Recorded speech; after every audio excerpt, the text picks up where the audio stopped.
Here on the Caminho Santiago, I'm awestruck by the beauty of the Portuguese coast, and I'm inspired by the hikers who come from all over for their own personal reasons to walk this ancient trail. And I'm reminded of others who walked the earth before me. Maybe they dedicated their entire life to some higher calling or intentionally searching for a more significant purpose. Most long-distance hikers, like myself, they subscribe to the ecological motto, leave no trace. I love this phrase. It holds an important and beautiful meaning. Leave no trace means to preserve the beauty of this particular place. Being careful stewards not to disturb the beauty by leaving trash behind or food scraps that might attract animals that brings them too close to humans. It's a model that expresses ecological love for the entire creation. And I also love how leave no trace also stands in a stark contrast to this cultural and perhaps maybe even a spiritual desire to leave a trace through our life. What an interesting contrast between these two desires. One, an innate motivation to be seen, to contribute, to be remembered, and this other intentional desire to achieve these goals in a way that allow others to experience joy and beauty as well. Now here in coastal Portugal, one is ever conscious of the many peregrinos or pilgrims who hike the Caminho de Santiago Compostela. The pilgrims are young and old, single and coupled, male and female. They're locals and they're international adventurers. And as an ethical hiker who's ever mindful of the leave no trace philosophy, I also believe it's important to have a cultural understanding of the communities that I hike through. So here's a little primer for you on the Caminho de Santiago and all the things I've learned about it in my short time here in Portugal.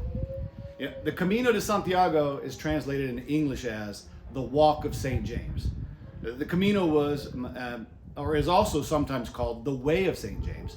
And in fact, Martin Sheen and his son Emilio Estevez made a movie titled The Way, released back in October 2011. It's a great film, great story if you haven't seen it.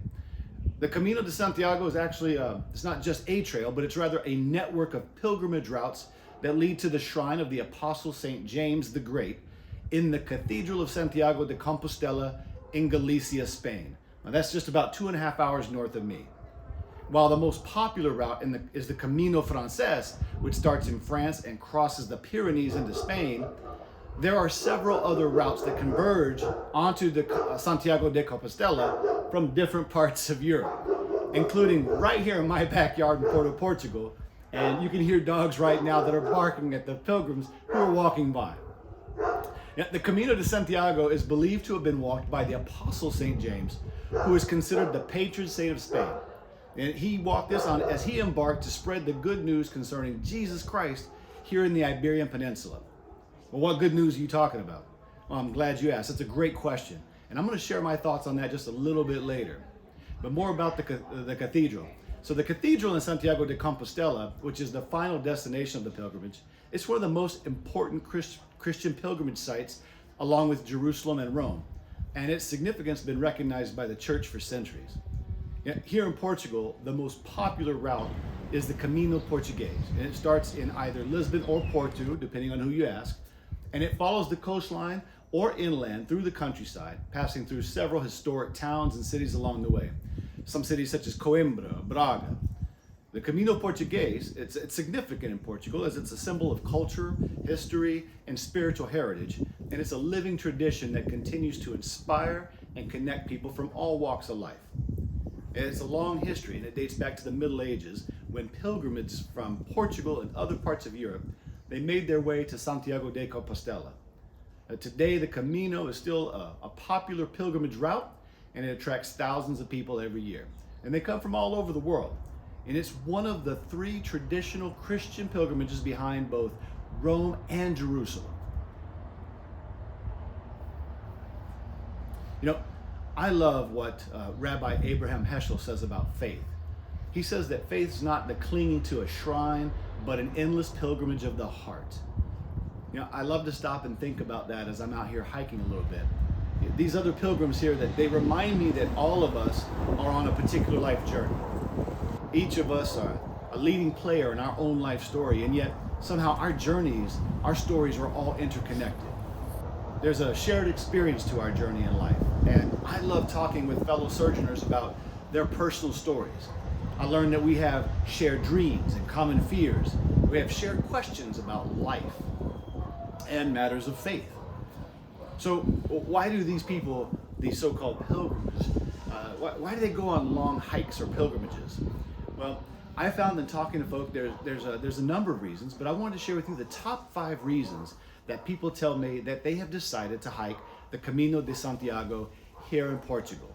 So, number 5. Number 5, social connection and community. The Caminho de Santiago is very much a social experience. While there's a lot of time for walking and being alone in solitude, many pilgrims meet and form bonds with other hikers.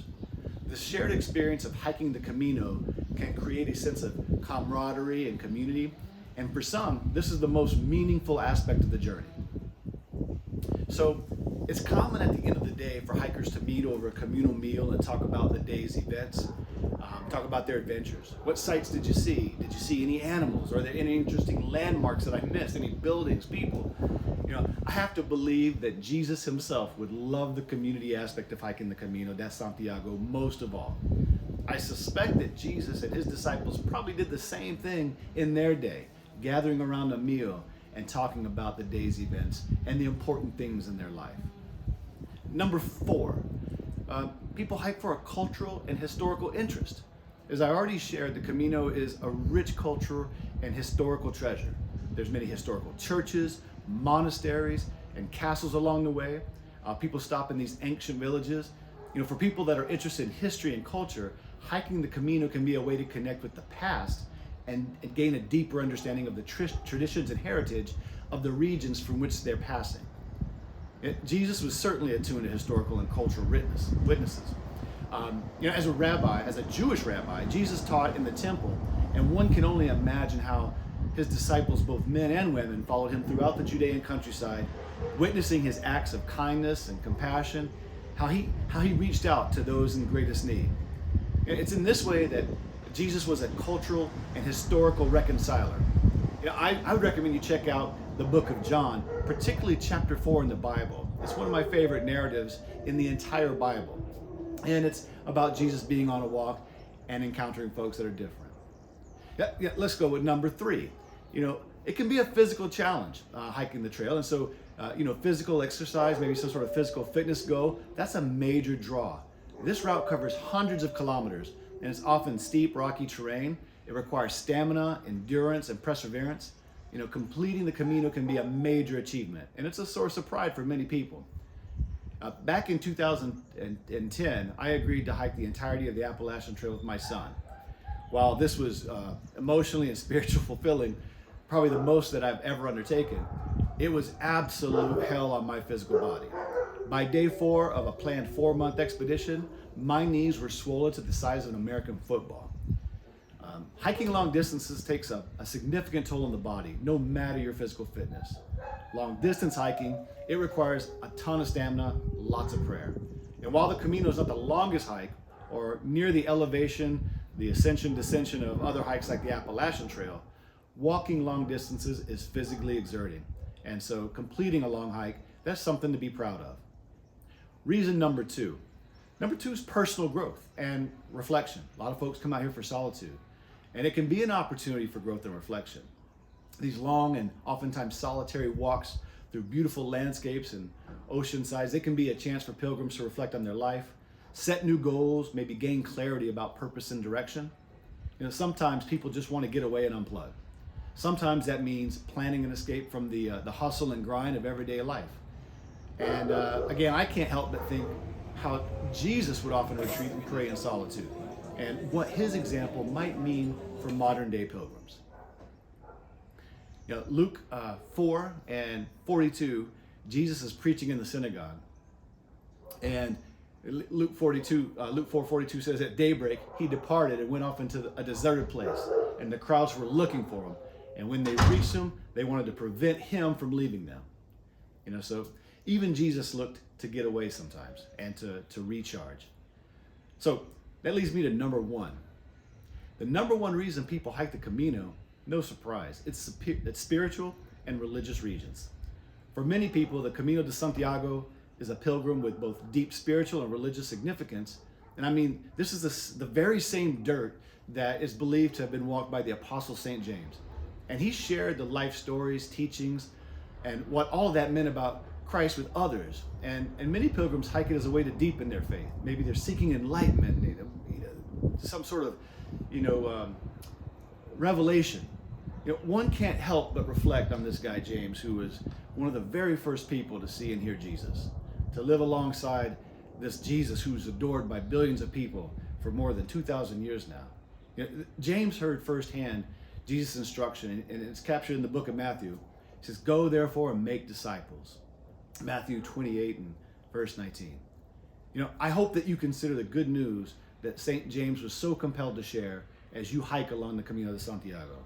This good news that Jesus Christ stepped into humanity with us, as foretold in these ancient scriptures, to reconcile the whole world that is God's kingdom, granting salvation and inviting you to partner with Christ in bringing healing and some loving compassion to this world. When the concept of good news is equated with this news about Jesus, it identifies the message about Jesus' kingdom bringing life, death, and resurrection as the fulfillment of God's ancient promises that you can find in Isaiah 52:7, that he will redeem the whole world. Thus, this gospel of Jesus Christ is a beautiful proclamation, this idea and belief that God has accomplished his ancient promises of bringing healing and salvation through the Messiah, Jesus Christ. The gospel of the Christian Bible instructs that Jesus was the Messiah crucified, rose to death, to defeat death and sin, and all of that which is preventing us from experiencing God's incredible love for us. It's my prayer for you that you may walk with certainty that God surrounds you with love in every step of your journey. Boa Camina.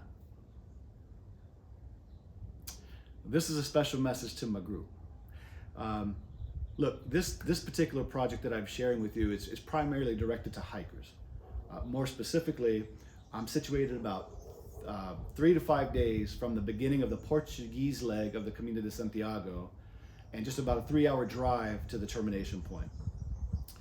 As a hiker myself, I know that for many beginning hikers, or many people that are beginning on a hike, this marks the point where most people will either push forward or turn around and go home. It's usually a time when the cares of the world are building up in their mind and is clashing with the willpower of their body from the physical demands of a hike. These questions of, should I hike even one more mile in a day? It's more miles than most people will walk, in their life. And so the cornerstone of my evangelism ministry is a simple organic question. So, what brings you out here to hike the Camino? Most hikers love to share their personal story, and this question is a natural conversation starter that they themselves most likely have asked others they've met along the journey. This question also begs to be incorporated into a survey of sorts that can be expanded into a top 5 reasons social media posts. So this is an aspect of my ministry that I'm presently developing, and one that I've had a heart for many years. This, going out and being an angel in the trail to hikers. While the demographic of hikers is somewhat diverse, this hiking community always strikes me as one of considerable privilege. I mean, you need a certain amount of financial buffer to take off and hike for the countryside for a month, or sometimes as long as 4 or 6 months. However, this idea of walking along with someone and engaging them in a conversation is older than recorded history. And I'm reminded that this is precisely the way Jesus moved about during his ministry, and this is exactly the activity whereby the Apostle Paul was called to Christ. And it's how Paul moved about in his ministry.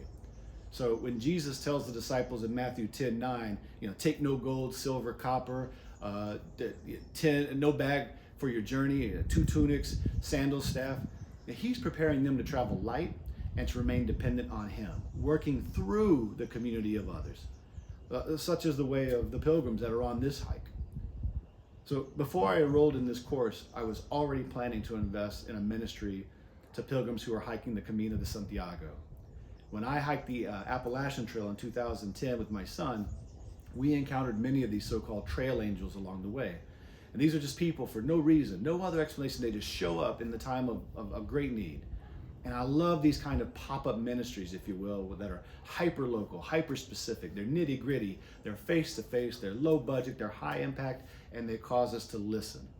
So I strategically selected my new home here in Portugal to be situated on this trail so that I can go for my own daily walks to connect with God, and I'm just going to encounter people along the way.